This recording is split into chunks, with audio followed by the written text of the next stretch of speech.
The final Grand Prix is here. And this isn't just a race.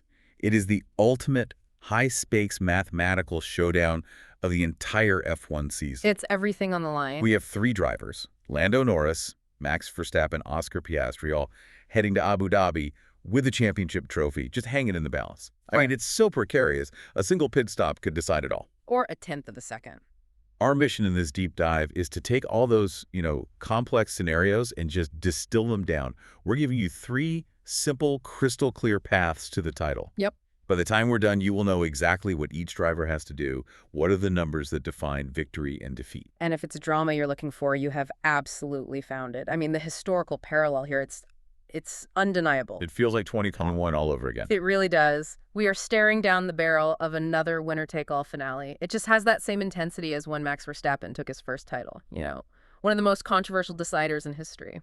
And now he has to do it again. He has to overturn this lead from the McLaren duo, who have just looked unstoppable in the second half of the year. That's the challenge. Okay, let's nail down the foundation here, the standings. Lando Norris, he has a critical 12-point advantage over Max Verstappen.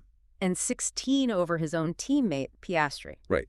And, 12 points sounds comfortable, but in Formula One, when there are 25 points on the table for a win, that lead is a mathematical knife edge. It is so fragile, and the analysis we've seen points to why we're even in this spot. McLaren, for all their incredible pace, might have actually shot themselves in the foot in Qatar. The questionable strategy. That's the one. That specific misstep probably cost them enough points to make Abu Dhabi just a victory lap, and now we have this razor-thin margin and maybe the most compelling finale in years. Okay, let's dive in. Path number one, the most enviable position, Lando Norris, the path of self-sufficiency.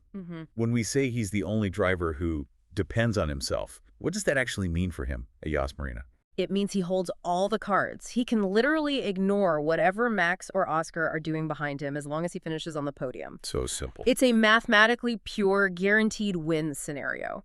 If Norris finishes first, second, or third, he is the champion. It completely neutralizes anything Verstappen can do, even a win with a fastest lap.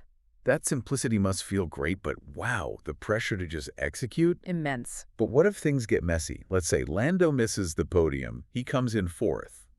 What happens then? Okay, so then the contingency plan kicks in, and honestly, he's still in a very strong position. Norris can be champion in fourth, and this is a huge but, provided Verstappen does not win the race. Right. If Max is P2 or worse, Lando's fourth place is enough, but this is the exact moment where that 12-point lead we talked about, it stops being the key number. And the tiebreaker rule takes over. Tiebreaker takes over. Okay, let's put a pin right there because this is the critical insight.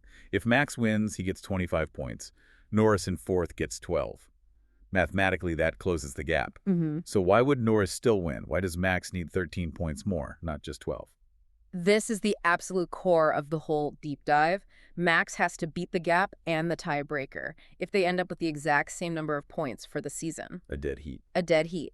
The title goes to the driver with the most podium finishes, and Norris has a significant advantage there. It means Max can't just draw level. He has to actually get ahead on points. He needs a 13-point swing. Wow. So that's Norris's insurance policy. It is. It's his ace in the hole. It makes fourth place this, dramatic cliff edge where all the tension begins. So if you connect that back to that whole questionable strategy thing in Qatar, this changes everything for Lando's race. Yeah. His goal isn't just attack.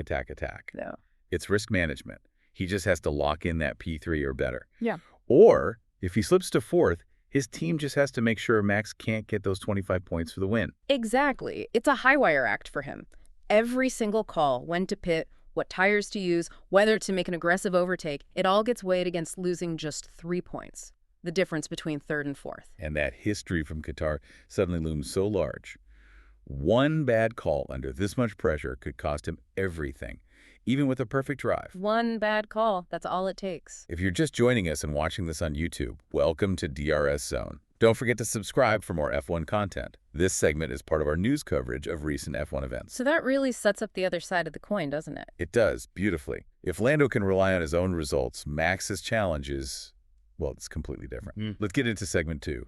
Max Verstappen, the forced victory. Yeah, Max is absolutely not self-sufficient. He is completely dependent on external factors. He needs Norris to fail to make that podium. And he has to deliver a perfect result himself. That perfect result. So with that tiebreaker forcing him to get 13 points more than Lando. What is the one single non-negotiable condition for Max? He has to win. No other way. No other way. The analysis is forceful on this. Verstappen has to win. Any other finish, P2, P3, doesn't matter. It just hands Norris too many potential outcomes, and it becomes mathematically impossible to catch him. If Max doesn't win, the conversation is over. So let's detail that mandatory scenario. He have to get those 25 points. Exactly. Max must win the race, and Lando Norris must finish 4th or worse. If Max gets his 25 points for the win, and Norris gets his 12 for 4th, there's your 13-point difference. The tiebreaker is beaten. Max is champion. But look at that margin. It's razor thin. Oh, it's terrifyingly thin. Because if Max wins and Norris just scrapes into P3... 15 points. 15 points. The gap closes only 10. They end up tied on points, and Lando wins because he has more podiums.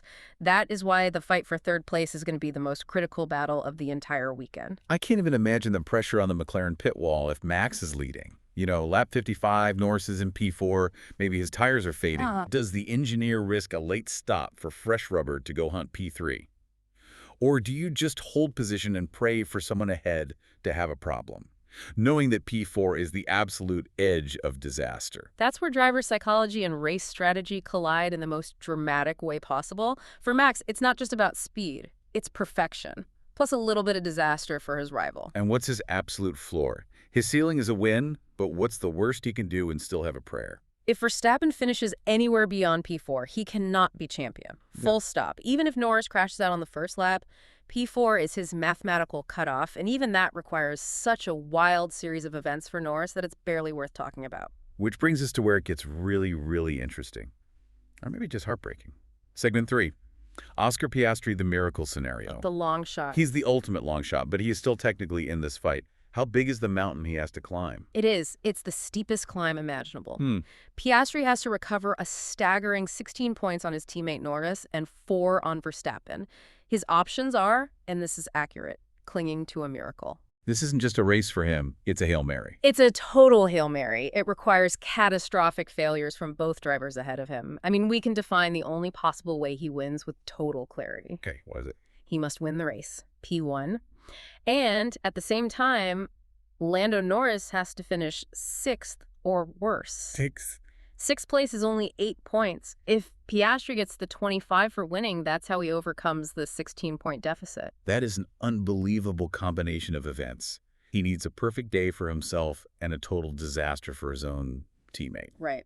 So what's the simple cutoff for him? Is there a point where he's just instantly out no matter what? Yes, there's a hard limit. If Piastri finishes 3rd or worse, he cannot be champion. His entire shot at the title begins and ends with him fighting for P1, maximum points, and then he just has to hope. You know, what's fascinating there is the dynamic inside the McLaren garage. Oh, yeah. What if Piastri is leading, he's P1, and Norris is struggling back in, say, 5th? That's a nightmare choice for the team, isn't it? It's a terrible choice. Do you let Piastri go for it, knowing that his P1 could inadvertently make Max Verstappen champion if Max is in P2?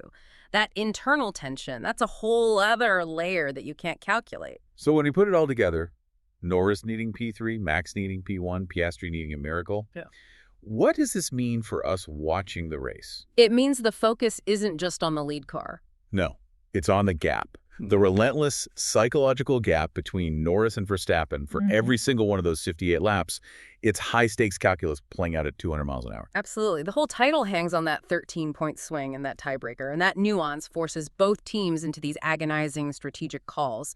For Norris, it's pure risk management against his own team's past mistakes. While Max is just forced into maximum attack mode, knowing he needs a perfect race and, a bit of help. A bit of luck. The pressure is just immense. We started this by talking about McLaren's strategy in Qatar being why we're even here.